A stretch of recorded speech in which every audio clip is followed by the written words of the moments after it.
Hello, my name's Ed, your friendly neighbourhood junior doctor, and today we're going to be doing a tier list from Cells at Work. We're going to be looking at the cells in your bloodstream using the Cells at Work characters. Spoilers if you didn't know, that's what they're based on. So let's jump into it.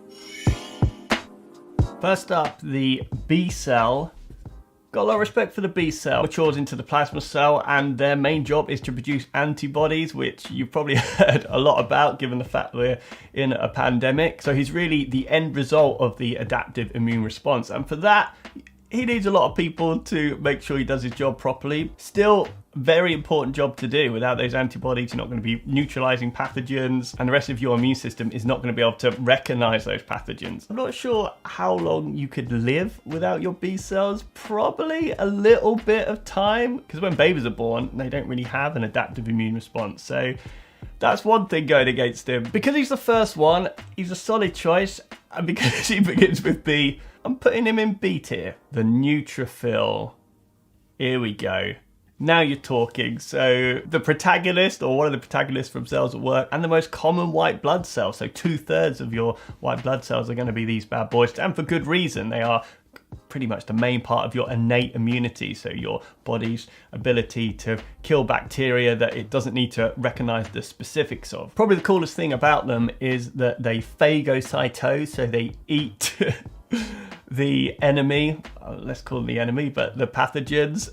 Imagine that. Imagine someone you didn't like, just eating them. Got a lot of respect for that. And how long can you live without them? Not very long. We see this in practice. So people that are on chemotherapy or other reasons to suppress their immune system can be neutropenic, so have very low neutrophils.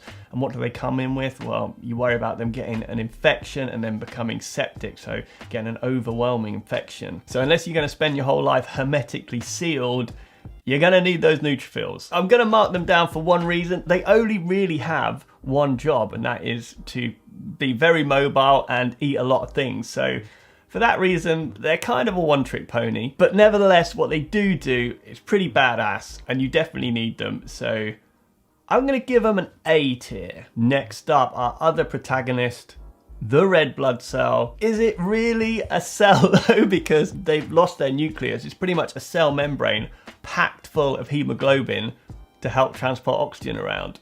But yeah, it's still very much a cell, and this is represented in Cells at Work because the nucleus is the brain of the cell and the main character is a little bit ditzy. But there's some beauty in this simplicity of them, because it's probably the one cell in this list that you couldn't live for a single split second without. And so purely because of that, they are going to be A tier. Next up, we have the eosinophil, and this is one you've really got to marvel at the balls of this white blood cell. We agree that the neutrophils are badass because they phagocytose the bacteria, but come to think of it, that bacteria are tiny compared to them, so they can engulf them very easily. You know, they're basically picking on someone a lot smaller than them.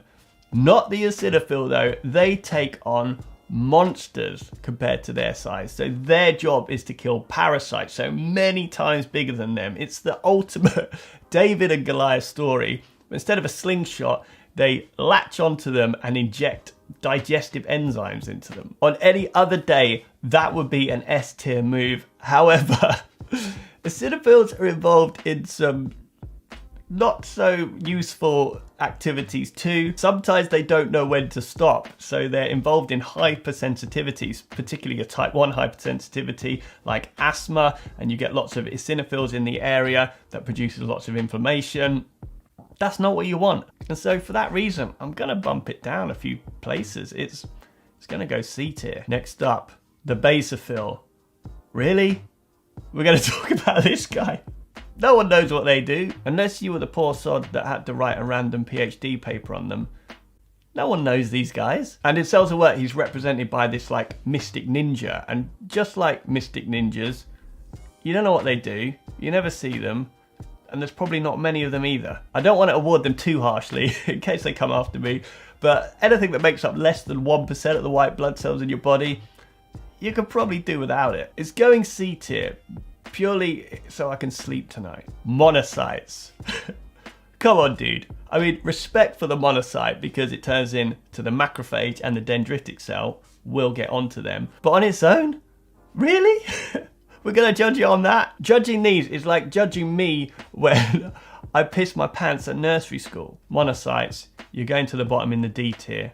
Also, look at this character. He's wearing all the PPE, stealing all the useful PPE from the other cells. Macrophage.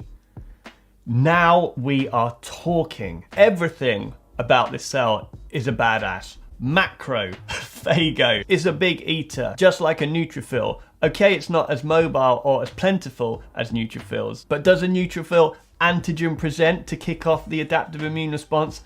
I don't think so. Does a neutrophil eat old red blood cells to help recycle them? No, it doesn't. Although actually, eating your own cells, maybe that doesn't sound as good as I thought it did. Either way, proof it's better than the neutrophil. Neutrophils, after a couple days around a wound, they bugger off. Who do they leave behind?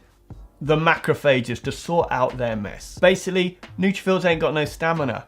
Leave it to the macros. Plus, have you seen the size of the weapons they have in the anime? Whew. It's an S tier. It is an S tier cell, hands down. Cytotoxic T cells, well, anything that kills cancer is alright by me. Also, we've all relied on them in the pandemic to kill viral infected cells, so they've done their bit. They're solid. I'm gonna stick them in an A, I think. Helper T cells. Now, being a nerd myself, you've got to respect fellow nerds. This cell, he's one of us. These guys are the unsung heroes. And you might think on paper, well, what do they really do?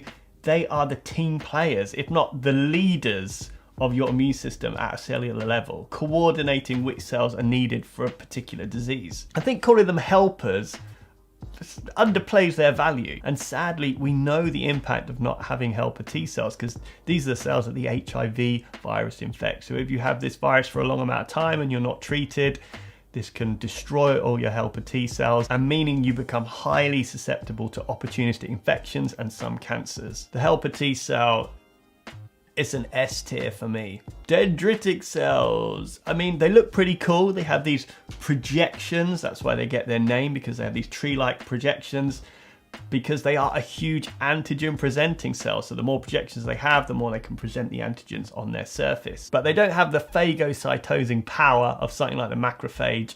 So for that, I can't rank them as high. They can keep the B cell company in the B tier. Natural killer cells. I mean, my three favorite words combined together, a fitting tribute to this cell. It has this amazing knack of being able to kill your own cells if they turn cancerous or become infected by a virus. That's pretty cool. You've heard that before with a cytotoxic T cell, but oh no, it's not part of the adaptive immune response. It doesn't need to be taught this, it just knows. Massive points for that. That's going to take it all the way up to the A tier. Platelets. Okay, these definitely aren't cells, but that almost makes them cooler. They're actually just little budding off of larger sites called megakaryocytes, but thrombocytes, they're small, they're cute, they stop you from bleeding to death. What else do you want them to do? Even though they're not a cell, they're still included on a full blood count, so they've squeezed themselves into that blood test result. And that's because they're incredibly useful. I mean, you do see people with extremely low platelets, but they're very likely to have spontaneous bleeding, and if they do start bleeding, it's not going to stop. The only reason I can't put these in the top tier is that many people have to take antiplatelets, so they try and kill these things. Why? Well, because these platelets can sometimes activate within the bloodstream, what we call a thrombus, and this can lead to heart attacks and strokes. So I'm sorry, guys. Although you're a fan favorite, I can't put you higher than a B tier. So there you have it, my tier list of all the blood cells from Cells at Work. What do you think? What did I get right? What did I get wrong? Obviously, this is just my opinion. I'm probably going to get a lot of hate for putting the platelets in the B tier. I hope you learned something from this video, or if not, just enjoyed me talking through them. Thanks again for all the support on the channel. I hope you're all well, and I'll be back soon.